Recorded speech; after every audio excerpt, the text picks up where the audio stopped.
तो दर्शकों जल्द ही हम जून के महीने में प्रवेश करेंगे और ये हम जरूर जानना चाहेंगे ये आने वाला जून का महीना हमारे लिए कैसे रहेगा। जो भी ग्रह गोचर की स्थिति बनेगी उसका क्या प्रभाव हमारे जीवन में देखने को मिलेगा, ये ग्रहों की एनर्जी से समझना बहुत जरूरी है।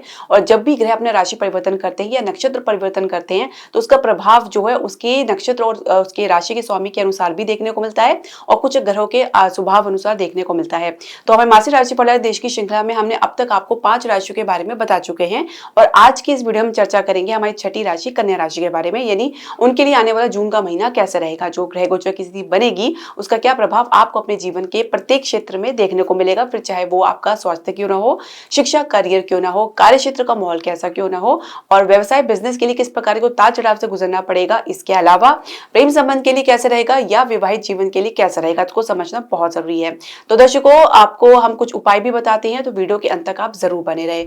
हरे कृष्ण दर्शकों, वैदिक एस्ट्रो केंद्र में आपका स्वागत है। मैं ज्योतिष आचार्य पूजा। तो हम जो कन्या राशि है वो अपनी जन्म राशि है लगन के अनुसार देख सकते हैं। जो ग्रह गोचर की स्थिति बनने जा रही है वो इस प्रकार है। तो लग्नेश आपके नवम भाव में भाग्य स्थान पे गोचर कर रहे हैं सूर्य के साथ वृषभ राशि में, शनि आपके सप्तम स्थान में गोचर कर रहे हैं, राहु आपके छठे भाव में गोचर कर रहे हैं और केतु आपके द्वादश भाव में, शुक्र आपके अष्टम भाव में मेष राशि में गोचर कर रहे हैं, बृहस्पति दशम भाव में मिथुन राशि में गोचर कर रहे हैं और मंगल आपके एकादश भाव में गोचर कर रहे हैं। यहाँ पे मंगल की अवस्था नीच की है। अब कुछ परिवर्तन आप देखेंगे समय अनुसार, जिसमें बुध 6 जून को राशि परिवर्तन करेंगे, मिथुन राशि अपनी राशि में प्रवेश कर जाएंगे, भद्रा योग का निर्माण करेंगे। यहाँ पे इनकी युति रहेगी बृहस्पति के दशम भाव में। इसके अलावा मंगल 7 जून को राशि परिवर्तन करेंगे, ये सिंह राशि में प्रवेश कर जाएंगे, यानी मंगल केतु के साथ यहाँ पे द्वादश भाव में आपकी युति बनाएंगे। सूर्य राशि परिवर्तन करेंगे 15 जून को, ये मिथुन राशि में प्रवेश कर जाएंगे ये भी। तो यहाँ पे बैठ के ये दशम भाव में बृहस्पति और बुध के साथ युति बनाएंगे और बुध के साथ बुध आदित्य योग का निर्माण करेंगे। बुध पुनः राशि परिवर्तन करेंगे और 22 जो है माफ कीजिए जून को ये कर्क राशि में प्रवेश करेंगे और इसके अलावा जो शुक्र है वो अंतिम में राशि परिवर्तन करेंगे, यानी 29 जून को ये वृषभ राशि में प्रवेश कर जाएंगे आपके भाग्य स्थान में अपनी ही राशि में। अब ये जो परिवर्तन होने जा रहा है इसका जो प्रभाव पड़ेगा उसका विश्लेषण देने से पहले मैं आपसे एक छोटा सा निवेदन जरूर करना चाहूंगी कि आप हमारे चैनल को सब्सक्राइब करें और बेल नोटिफिकेशन जरूर प्रेस करें। इसके अलावा आप हमारे चैनल को लाइक और शेयर जरूर करें। स्वास्थ्य की बात करेंगे तो राहु की और केतु की पोजीशन लगन भाव से और सप्तम भाव से निकल के छठे और द्वादश भाव में आ गई है।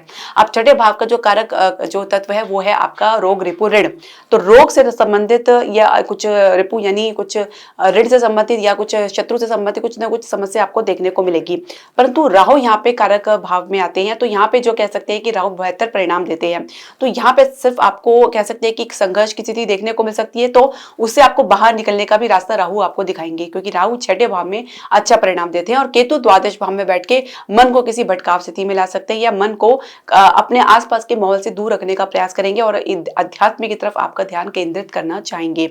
इसके अलावा अगर हम समझे तो कुल मिला के आपको पहले से काफी बेहतर सिचुएशन देखने को मिलेगा और थोड़ा सा आपको अपनी वाणी पर नियंत्रण बना के चलना होगा, क्योंकि मंगल की दृष्टि द्वितीय भाव में पड़ रही है। तो वाणी अनियंत्रण होने की वजह से कुछ बातें आपके मुंह से निकल सकती है जो कि सही नहीं होगी, जिसका प्रभाव आपको अपने आसपास के लोगों के साथ देखने को मिलेगा। और शुक्र अष्टम भाव में गोचर करें कुछ समय के लिए कुछ आपको फ्लक्चुएशन की समस्या या महिलाओं को कुछ इससे संबंधित समस्या देखने को मिल सकती है, हार्मोन से रिलेटेड प्रॉब्लम देखने को मिल सकता है या शुगर से रिलेटेड प्रॉब्लम, कुछ टेम्परेरी समस्या आपको देखने को मिलेगी, परंतु आपको ये है कि आपको राहत भी मिलेगा। शनि सप्तम भाव में बैठ के लगन में दृष्टि जरूर डाल रहे हैं और सप्तम भाव में सप्तम दृष्टि जो शनि की होती है, कहीं ना कहीं आपको अपने जो है अपनी कमजोरियों को समझना है, उससे बाहर निकलना है और दूसरी बात कमजोरी को अपनी ताकत बनाना है। कमजोरी का आड़ लेके आपको किसी से बचना नहीं है, ना बचाव करना है। अपनी हिम्मत स्वयं बने और खुद इंडिपेंडेंट होने का प्रयास करें। शिक्षा करियर की हम बात करें तो देखिए नीच के मंगल परिणाम भाव में बैठे यानी लाभ भाव में बैठे हैं और इनका काफी समय से आपको प्रभाव देखने को मिल रहा है। जल्दी इससे मुक्ति मिलेगी। 7 जून को ये आपके पहुंच जाएंगे द्वादश भाव में और यहाँ पे आप जो है इनके प्रभाव से मुक्त हो जाएंगे। अब ऐसे में आपको कुछ राहत तो मिलेगी, साथ ही आपको कुछ मार्गदर्शन भी प्राप्त होगा। कंपटीशन में बहुत अच्छी सफलता आप अर्जित कर सकते हैं। थोड़ा सा ध्यान और आपको फोकस बनाने की आवश्यकता है। इसके अलावा आप कैंपस प्लेसमेंट में अच्छी शुरुआत देख सकते हैं और यदि शुरुआत कर ली है तो आपको एक ठहराव देखने को मिलेगा, एक स्टेबिलिटी देखने को मिलेगा और धीरे धीरे आप अनुभव को गेन करेंगे और इसी के आधार पर आप अपने करियर के पाथ को, अपने मार्ग को अच्छे से सुदृढ़ बनाएंगे, स्ट्रॉन्ग बनाएंगे और इसी पर आप कह सकते हैं कि निर्विरोध आप अपनी गति जारी रखेंगे। इसके अलावा हम बात करेंगे कार्यक्षेत्र की, तो कार्यक्षेत्र की हम बात करेंगे दशम भाव में बृहस्पति गोचर करें, दशमेश बुध जो है नवम भाव में कर रहे हैं। तो आप बस अगर भाव भावतम का संबंध देखें तो जो बुध अपने राशि से द्वादश भाव में गोचर कर रही हैं, थोड़ा सा स्थिति आपके लिए विपरीत रह सकती है, जबकि आप इससे निकलने में बहुत ज्यादा सक्षमता दिखाएंगे, आत्मविश्वास दिखाएंगे और पूरी तरीके से कॉन्फिडेंट रहेंगे।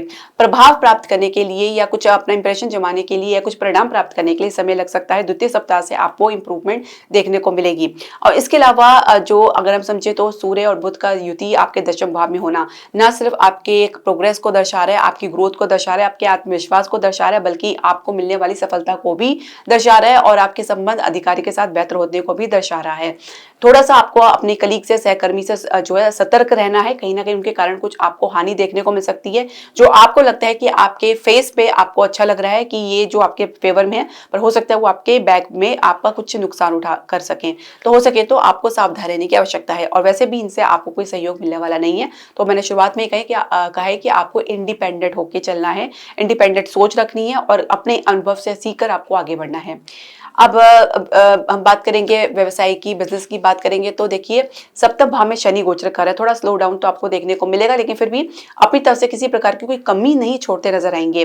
भाग्य का सपोर्ट मिल रहा है। लंबी दूरी की यात्रा पे भी आप जा सकते हैं, जिसमें आपको कुछ सफलता भी मिलती नजर आ रही है। और इसके अलावा कुछ दूरगामी प्रोजेक्ट में भी आप निवेश कर सकते हैं, इसके लिए भी संभावना बनी है।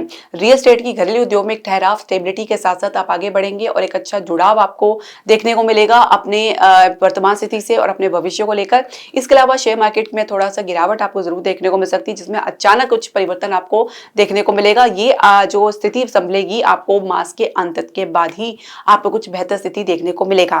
प्रेम संबंध की हम बात करेंगे तो पंचमेश जो है आप सप्तम भाव में गोचर कर रहे हैं, तो स्थिति पूरी तरीके से तैयार हो गई है विवाह के लिए और चांसेस अच्छे मिल रहे हैं और अच्छे जो माहौल बनता जा रहा है, परिस्थिति बनती जा रही है, तो उसमें भी आपको कुछ ये आपको देखने को मिलेगा। आप जो शनि है पंचम और छठे भाव के स्वामी सप्तम भाव में गोचर कर रही है, तो उन्हीं के साथ संबंध आपका जुड़ेगा जिनका संबंध आपके पिछले जन्म से चला आ रहा है और ये इस जन्म में भी कंटिन्यू चल रहा है बिना किसी रुकावट के। और बिना रुकावट के बाद भी अगर आपका कंटिन्यू हो रहा है और एक साथ जुड़ाव महसूस कर रहे हैं, तो आप ये समझ लीजिए कि कुछ पास्ट लाइफ कनेक्शन है।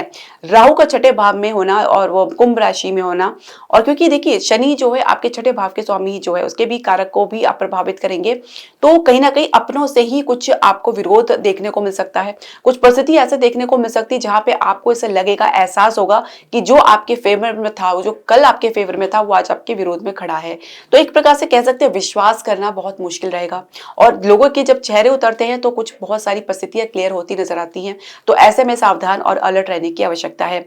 और इसके अलावा थोड़ा सा पेशेंस के साथ आपको चलना होगा, क्योंकि परिणाम भाव में यानी लाभ भाव में आपके जो है मंगल बैठे हैं, नीच के मंगल बैठे हैं। तो किसी के उकसावे में आने से पहले स्थिति को खुद ही आकलन करें और सबसे बड़ी बात है कॉन्फिडेंट बनाकर चले, अपने भीतर भी अपने पार्टनर के भीतर भी। तो आप भारी परिस्थिति को अच्छे से लड़ सकते हैं। एक ट्रांसपेरेंसी रखेंगे तो भी आप कह सकते हैं कि भारी परिस्थिति को आप अपने बीच में लाने नहीं देंगे।